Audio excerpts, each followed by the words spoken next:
Yo la famille, j'espère que vous allez bien. On se retrouve pour une nouvelle vidéo One Piece. Le chapitre sort, je crois, la semaine prochaine ou peut-être même en fin de semaine. Alors, on est sur le chapitre 1131. On est sur un premier résumé. On n'est pas sur le chapitre en lui-même. Il sort en fin de semaine, d'accord?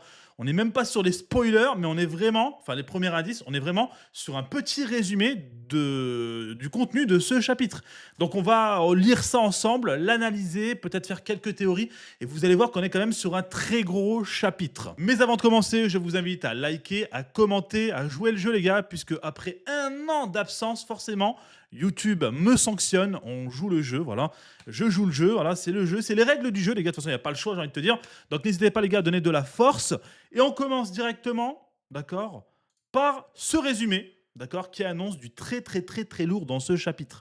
Alors, chapitre 1131, déjà le titre du chapitre, Loki dans le monde souterrain. Alors, dans le monde souterrain, ce qui sous-entend qu'il y a encore un monde que l'on n'a pas vu, que l'on ne connaît pas sur Elbaf. Alors, au premier abord, déjà, Elbaf a l'air gigantesque, forcément une géante île pour des géants, mais il y aurait également des bas-fonds, des souterrains. Alors, à quoi servent ces souterrains? Est-ce qu'on parle de prison? Est-ce qu'on parle d'armes cachées? Est-ce qu'on parle de poneglyphes? Est-ce qu'on parle justement de cet endroit où Saulo serait caché, d'accord? Jaguar dit Saulo, avec tout son savoir d'Ohara à suivre, d'accord? Donc on commence. Loki, actuellement emprisonné, apparaît lié par des chaînes en granit marin.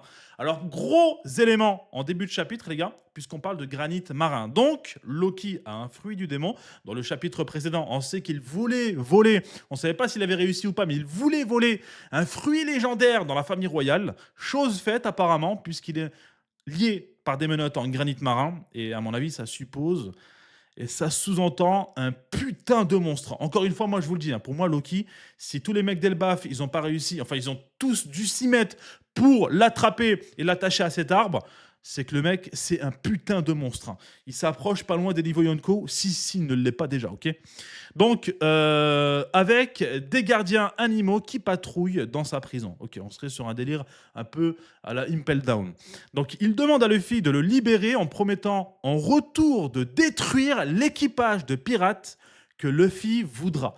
Et ça, c'est très intéressant, les gars, parce que pour moi, ça sous-entend directement le fruit qu'aurait ingurgité Loki. Parce que le mec, s'il te dit « je suis capable de détruire n'importe quel équipage dans le monde », à mon avis, c'est qu'il est un peu au courant des équipages voilà, de Yonko, Barbe Noire, etc., etc. Donc, si il te parle de ça, s'il te dit qu'il est capable de détruire n'importe quel équipage, c'est pour moi, c'est directement lié à son pouvoir, à son fruit du démon légendaire. Et à mon avis, encore une fois, les gars, on est sur quelque chose de masterclass, étant donné qu'il y a eu beaucoup de théories, notamment ses yeux qui se sont bandés. Est-ce qu'il aurait peut-être la capacité d'enflammer, de mettre le feu au monde à travers ses yeux? Je ne sais pas. Enfin bref.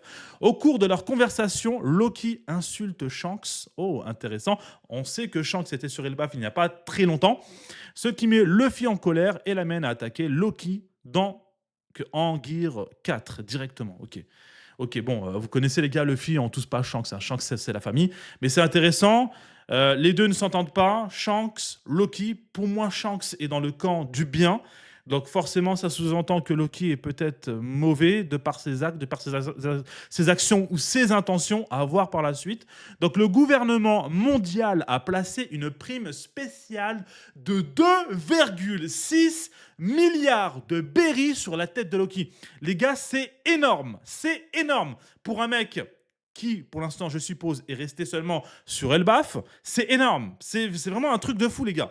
Imaginez-vous qu'un mec qui est resté sur son île, qui n'a pas bougé, a une telle prime. Alors imaginez-vous que le facteur qui fait qu'aujourd'hui dans le monde de One Piece on ait une grosse prime, c'est que les mecs ils voyagent, ils vont d'île en île, ils foutent des bordels comme pas possible, ils s'en prennent à des marines, ils font des dingueries. Et c'est ça qui au final augmente leur prime en fait. Mais lui non, il est resté sur son île et il est déjà à 2,6 milliards de berries. Donc potentiellement, en fait, il vaut peut-être même beaucoup plus. Vous voyez ce que je veux dire ou pas? Donc, curieux du lien entre Shanks et Loki, Luffy demande des explications. Donc, Luffy demande une explication, mais Loki dit de façon énigmatique qu'il ne révélera la vérité que si Luffy le libère. Donc, voilà, on en revient. Est-ce que Luffy va le libérer ou pas? Dites-le moi dans les commentaires. Mais ça sent quand même la dinguerie et à voir par la suite. Pendant ce temps, Zoro et son groupe échappent de justesse à Rhodes. et d'une bande de pirates. Ok, donc les autres en danger, mais voilà, ils s'en sortent plutôt pas mal avec un vice-capitaine qui gère. Robin se prépare à retrouver Saolo, et ça les gars, ça fait plaisir, les retrouvailles. Elle qui croyait qu'il était mort à la base. Ça fait pas très longtemps qu'on apprend que finalement il est encore vivant et qu'il lui serait le baf, en demandant à Brooke de lui couper les cheveux et de lui donner son apparence d'avant. Waouh les gars. Alors ça les gars, je vous le dis tout de suite, je suis hyper content parce que pour moi, la Robin d'avant, elle est beaucoup plus belle, beaucoup plus masterclass que la Robin actuelle. C'est mon avis, je sais qu'on n'a pas tous les mêmes goûts, mais moi je préfère très largement la Robin d'avant. Et là je parle du style, de l'apparence, ok. Ok, donc à la fin du chapitre, un géant crie que Saolo s'est effondré sur le sol, comme de par hasard quand Robin arrive. Alors, est-ce qu'il y a des infiltrés sur Elbaf? Est-ce que le gouvernement mondial est sur place? Est-ce que, je ne sais pas, le CP0? Je ne sais pas encore une fois. Mais ça sous-entend beaucoup de bonnes choses et d'énormes choses sur Elbaf. Dites-moi ce que vous en avez pensé dans les commentaires. En tout cas, moi, ce petit résumé annonce déjà un très gros chapitre. Je pense qu'on est sur du bon 9 sur 10, hein, clairement, en termes de notes. Donc, n'hésitez pas à me dire ce que vous en pensez pour mon retour également. Prenez soin de vous, c'était Roro TV et à très bientôt les gars. Peace. Attends. Avant de couper la vidéo, je vous donne rendez-vous ce soir sur Twitch les gars.